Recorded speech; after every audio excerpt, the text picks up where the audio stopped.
નમસ્કાર, હું પ્રવીણ. ગુજરાતમાં ઘણું બધું ઘટી રહ્યું છે. દક્ષિણ ગુજરાતમાં તારાજી સર્જાઈ. મુખ્યમંત્રી, ઉપમુખ્યમંત્રી સહિતના નેતાઓ જમીન પર ઉતર્યા અને લોકોની નારાજગી સાંભળી પણ ખરા, સમજી પણ ખરા. અને હવે કૃષિ મંત્રી ત્યાંના પ્રવાસે છે અને નાયબ મુખ્યમંત્રી ગ્લાસગોમાં કોમનવેલ્થ ગેમ્સમાં ત્યાંની પરિસ્થિતિઓનો તાગ મેળવવા પહોંચ્યા છે. આ તમામ પરિસ્થિતિઓ વચ્ચે ક્યાંક વાવણી છે તો ક્યાંક આંદોલનની છાવણી છે. વીજલાઇનનો મુદ્દો ઠંડો નથી પડ્યો, પરંતુ વરસાદ છે તો હવે ગેસની પાઇપલાઇનનો મુદ્દો ઉઠ્યો છે અને આ મુદ્દો મોટાભાગની મેઇનસ્ટ્રીમ મીડિયા પર સ્ક્રીન પર ઓછો દેખાશે. મુદ્દો એ જિલ્લાનો છે કે જે જિલ્લામાં વરસાદની અછત છે, જે જિલ્લામાં ચિંતા છે કે વાવણી બાકી રહી ગઈ છે અથવા તો વાવણી નિષ્ફળ ગઈ છે તો ફરી વાવણી થશે કે નહીં. આખા જિલ્લાની વાત નથી, પરંતુ મોટાભાગના વિસ્તારની વાત છે. આમ તો જામનગર અને દેવભૂમિ દ્વારકા બંને જિલ્લામાં મોટાભાગના પરિસ્થિતિઓમાં આ જ પરિસ્થિતિ છે. હવે જે આ લાઇન પડી છે એ લાઇન ગેસની લાઇન છે. જીએસપીએલ કંપની આ લાઇન પસાર કરી રહી છે અને જીએસપીએલ કંપની 29-30 ગામોમાંથી લાઇન પસાર કરશે અને ખેતીલાયક જમીનમાંથી જશે. તમને ડરણ, સાણંદની બાજુમાં બાવડા, જે આજકાલ બેટમાં ફેરવાઈ ગયા છે ગેલોપ્સ ઇન્ડસ્ટ્રીયલ ઝોનના કારણે, એ પાણી નિકાલના પ્રશ્નને લઈને પૂછ્યા વગર જે રીતે લાઇન કાઢી હતી એ રીતે ગેસની લાઇન નીકળી રહી છે. જુલાઈનો અંત છે, વરસાદની ક્યાંક અછત છે અને આ પરિસ્થિતિમાં બેનર, પોસ્ટર લગાડીને એમ યાદ દેવડાવવું પડે કે કંપની પહેલાં તમે કાયદો શીખો, બાદમાં અમને કાયદો ભણાવો. પહેલાં વળતર નક્કી કરો, અમારી મંજૂરી લો, બાદમાં તમે અમારા ખેતરમાં પ્રવેશ કરો. બાકી આ રીતે છાવણી કરવાનો કોઈને શોખ ન હોય. વાવણી થઈ ગઈ હોય, ત્યાં પાક ઉગી ગયો હોય, ત્યાં નિંદામણ અથવા તો દવા છંટકાવની કામગીરી અત્યારે ચાલુ હોય, પરંતુ અત્યારે આંદોલન છે. ખેડૂતો ક્લિયર કહી રહ્યા છે. ઘણી જગ્યાએ તો એવા પણ કિસ્સા છે કે નોટિસ કોઈ એક વ્યક્તિને મળી, 26 જેટલા ગુઠ્ઠા કોઈ બીજા વ્યક્તિના ગયા. જામખંભાળિયા તાલુકાના વડાલિયા, સિંહણ, મોટા માંઢા, દાતા સહિતના જે 29-30 ગામો છે જિલ્લાના, ત્યાં આ પરિસ્થિતિ છે. આજે કામ બંધ કરાવ્યું અને કામ બંધ કરાવ્યા બાદ પણ જે એક બેનર સામે આવ્યું કે કલેક્ટર અમારા, મામલતદાર અમારા, સાંસદ અમારા, ધારાસભ્ય અમારા, પોલીસ ખાતું અમારું, તો કંપની દાદાગીરી કઈ રીતે કરી શકે? આ બેનરોનો વિરોધ છેલ્લા 3 દિવસથી ચાલી રહ્યો છે. સર્વે નથી થયો. નુકસાની જે વીજલાઇનમાં વાત હતી ને, સરકારે છેલ્લે પોલિસી જાહેર કરી કે પહેલા વળતર નક્કી કરી, વળતરની ચૂકવણી કરીને બાદમાં કામ શરૂ થશે. તો એ વીજલાઇનના નિયમો શું આ લાઇનમાં લાગુ ન પડી શકે? અથવા તો જે પણ વિકાસના પ્રોજેક્ટ્સ આવે છે તેમાં આ જ રીતે મંડપ અને છાવણી નાખીને ખેડૂતોએ બેસી રહેવાનું? આ સીધો કોઈ જો અને તો વગર સવાલ છે ત્યાંથી, કેમ કે બાકી કામ બંધ ન કરાવી શકાયું હોય. બીજો મોટો મુદ્દો એ કહ્યો કે પાક હોય, બોર હોય, કૂવા હોય કે જમીન હોય, જે નુકસાની થઈ છે એનું યોગ્ય મૂલ્યાંકન થયું જ નથી. બેઝમેન્ટમાં ક્યાંક પાણી ઘૂસી જાય અથવા તો શહેરોમાં જે હાઈરાઇઝ બિલ્ડિંગમાં એલોટેડ પાર્કિંગમાં કોઈ ભૂલથી પોતાનું વાહન પાર્ક કરી દે, સોસાયટીના ગ્રુપમાં બિંદાસ 5 મિનિટમાં મેસેજ આવી જાય, પ્લીઝ રિમૂવ યોર વ્હીકલ, તમારું વાહન હટાવો. જો તમે 5 મિનિટ એ સહન નથી કરી શકતા તો અહીંયા તો અડિંગો જમાવીને બેઠા છે. પહેલા સાંભળી લઈએ કે આ પીડા શું છે, કેમ કે આ પીડા હજુ સુધી કદાચ લાગે છે કે નેતાઓ સુધી નથી પહોંચી. તમારી પાસે દરિયો છે, દરિયાકાંઠે તમે લાઈન પહોંચાડી શકો છો, નેશનલ હાઈવે છે ત્યાંથી લાઈન પહોંચાડી શકો છો. અને રહી વાત અમારા વળતરની, તો હવે અમારે વળતર પણ નથી જોતું અને સાથે સાથે અમે સરકારને પણ કહેવા માંગીએ છીએ કે હવે અમારે અમારી જમીનની અંદરમાં લાઈન નાખવા નથી દેવી. એના ખેતરોમાં પણ માંડવીમાં ઊભા પાકમાં એને જેસીબી ફેરવી દીધા છે. અમારો આ કંપનીનો વિરોધ એવો છે કે એ લોકો 7,000 રૂપિયા ગુઠ્ઠાના કહે છે. 7,000 રૂપિયા એટલે કઈ નહીં એવી કિંમત થઈ. અમને જાણ જો તમે કરી હોય તો તમારો આધાર દો, બરાબર? એ આધાર કઈ દીધો નથી અને એ પાઇપલાઇન ઉતારી અને મીડા કામ કરે. અમારા ઝાટકા હતા એ કાપી નાખ્યા છે, વાયર કાપી નાખ્યા છે. તો હવે આ પાઇપલાઇન ઉતારી, મીંડી ઉતારે, હવે એનો અમારે રસ્તો શું લેવો? અમારી જમીન તો જુઓ હાવ. શું બધા જ રસ્તાઓ કલેક્ટર કચેરી જાય છે? પાલાંબલિયા જોડાશે. દ્વારકા જિલ્લાના કોંગ્રેસના પ્રમુખ પાલભાઈ, સ્વાગત છે આપનું. આ 3 દિવસથી સ્ટોરીઝ આવી રહી છે મીડિયા માધ્યમોમાં કટકે કટકે, પણ આમાં પણ શું વીજલાઇન જેવી પરિસ્થિતિ છે? વળતર નક્કી નથી, કામ શરૂ કરી દેવાયું, આજે કામ બંધ કરાવ્યું. કેટલા ગામનો પ્રશ્ન છે અને શું શું જે બાબતો છે તે બાયપાસ કરી દેવાય જે નથી મનાય નિયમ મુજબ, પ્રક્રિયા મુજબ? પ્રવીણ, આજે અત્યારે હું જીએસપીએલ કંપનીની ઓફિસેથી જ પાછો આવું છું. હમ. કારણ કે 23 તારીખે જે ડોક્યુમેન્ટની રિક્વાયરમેન્ટ હતી ને કે જે કંપની આપવા જોઈએ જે નહોતા આપ્યા, એ 23 તારીખે મેં મારા નામજોગ અરજી કરી હતી. એટલે મને જવાબ એવો આપ્યો કે તમારું ગામ આમાં આવતું નથી ગેસ પાઇપલાઇનમાં, એટલે તમને અમે ડોક્યુમેન્ટ ન આપીએ. એટલે આજે હું જે ખેડૂતોના ખેતરમાંથી ગેસ પાઇપલાઇન નીકળે છે એ ખેડૂતોને લઈ અને જીએસપીએલ ની ઓફિસે જઈ અને અરજી કરવા ગયો. હવે જાણીને આશ્ચર્ય એ થશે કે જીએસપીએલ ઓફિસની અંદર અમે એન્ટર થયા તો પહેલા અમારી એન્ટ્રી ગેટ ઉપર એન્ટ્રી કરવામાં આવી, ક્યાંથી આવો છો ને કોણ છો ને ગાડી નંબર શું છે, મોબાઈલ નંબર શું છે. સમજો, જીએસપીએલ ઓફિસ એ સરકારી કંપની છે એવું કહે છે, એનો અર્થ એવો કે એ જાહેર સંસ્થા છે. પણ તેમ છતાંય અમારે ત્યાં પહેલા એન્ટ્રી કરાવવી પડી. નંબર 2, જેવા અમે રિસેપ્શન પર પહોંચ્યા તો અમે 5 જણા જે હતા એ 5 નો પાસ કઢાવવો પડ્યો, સામે કેમેરા સામે ઊભું રહેવું પડ્યું. બરાબર છે. હવે એ જીએસપીએલ માં મારો પણ અધિકાર છે એ સંસ્થામાં, કારણ કે હું દેશનો નાગરિક છું. તો એમાં એ સંસ્થામાં જવા માટે જો મારે આટલી પ્રક્રિયા કરવી પડતી હોય તો ખેતર તો મારા બાપનું છે.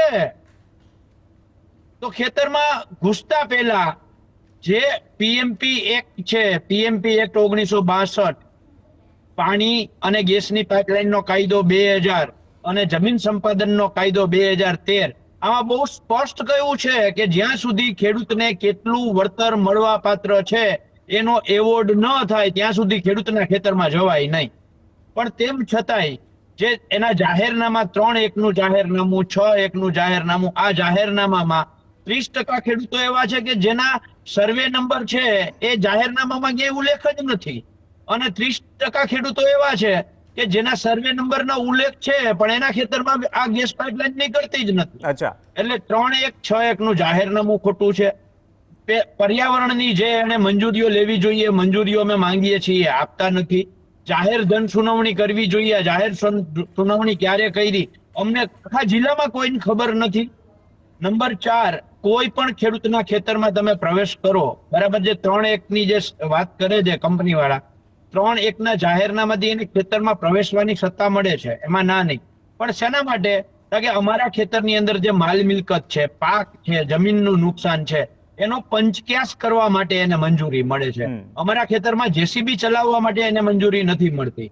હવે આવી અનેક બાબતો છે. આ દ્વારકા જિલ્લામાંથી આ ગેસ પાઇપલાઇન નીકળે છે, ત્યાં પક્ષી અભયારણ્ય આવે છે, બરાબર. જે 7 ગામ એવા છે કે જે ઇકો સેન્સિટિવ ઝોનની અંદર આવે છે મરીન નેશનલ પાર્કના કારણે, બરાબર છે. તો એમાંથી આ ગેસ પાઇપલાઇન પસાર કરવી હોય તો જન સુનાવણી કરવી પડે, પર્યાવરણનું ઈસી સર્ટિફિકેટ લેવું પડે, બરાબર છે. સોશિયલ એસેસમેન્ટ રિપોર્ટ તૈયાર કરવો પડે, એન્વાયરમેન્ટ એસેસમેન્ટ રિપોર્ટ તૈયાર કરવો પડે. આ કોઈ નિયમોનું પાલન થયું હોય એવું અમને લાગતું નથી, કારણ કે 7 દિવસ થયા, લેખિતમાં કાગળો માંગ્યા, હજી સુધી કાગળો આપતા નથી.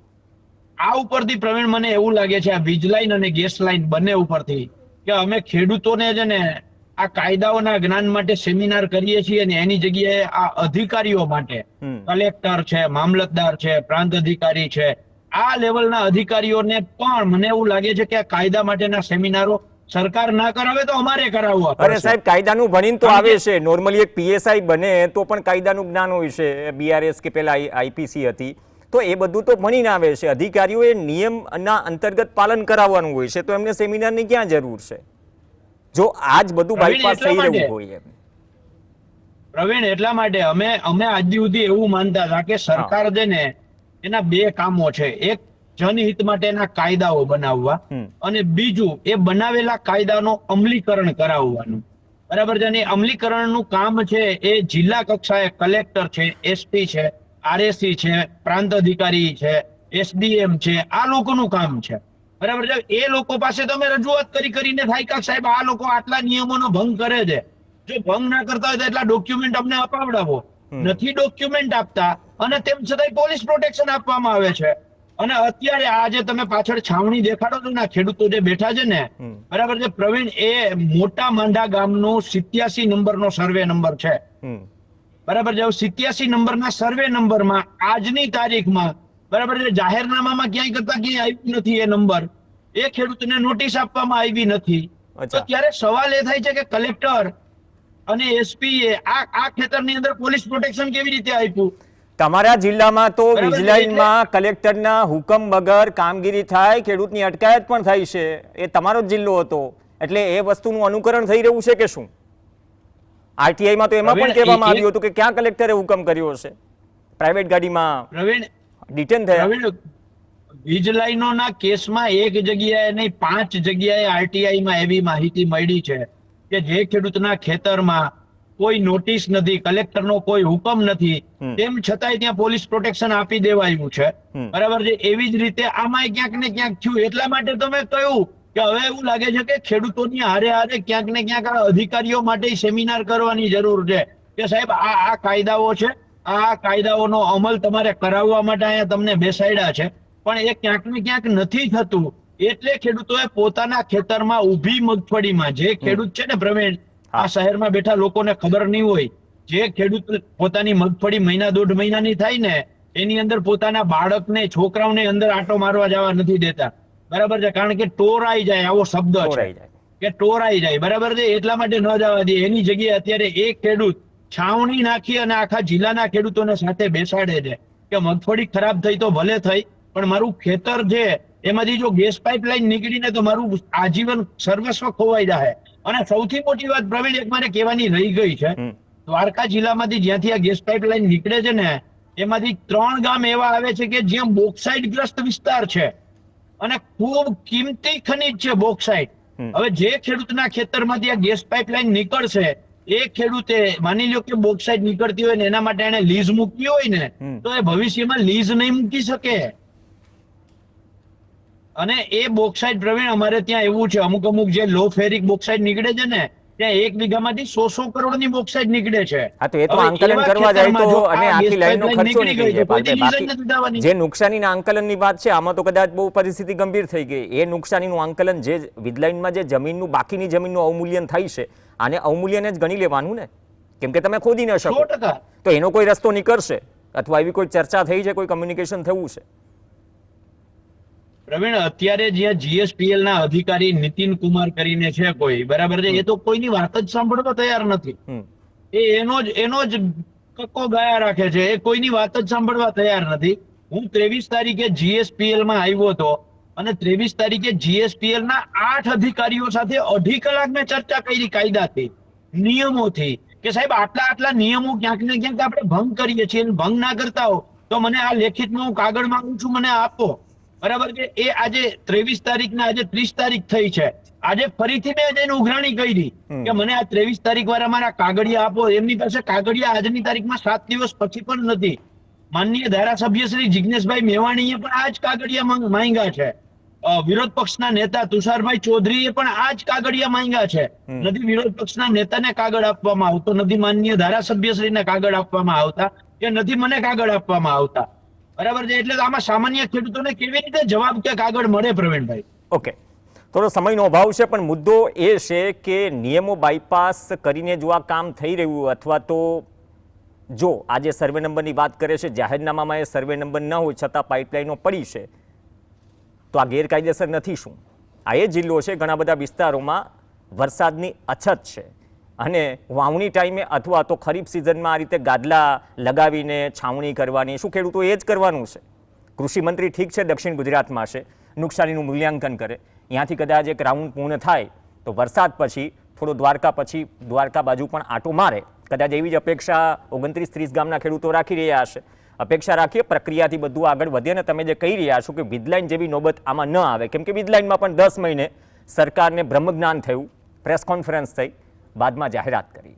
કદાચ એ પહેલાં લાગણી સમજાય એ અમારો પ્રયાસ હતો, કેમ કે સરકાર અને જનતા વચ્ચે અમે છીએ અને આ મુદ્દો સરકાર સુધી પહોંચાડીએ છીએ. ધન્યવાદ પાલાંબલિયા ચર્ચામાં જોડાયા. એક બ્રેક માટે રોકાઈશું. માત્ર ખેડૂતો માટે નહીં, પરંતુ સામાન્ય નાગરિકો માટે પણ 3 દિવસ ભારે છે, કેમ કે ભારે વરસાદની આગાહી છે. વાત કરીશું બ્રેક પછી.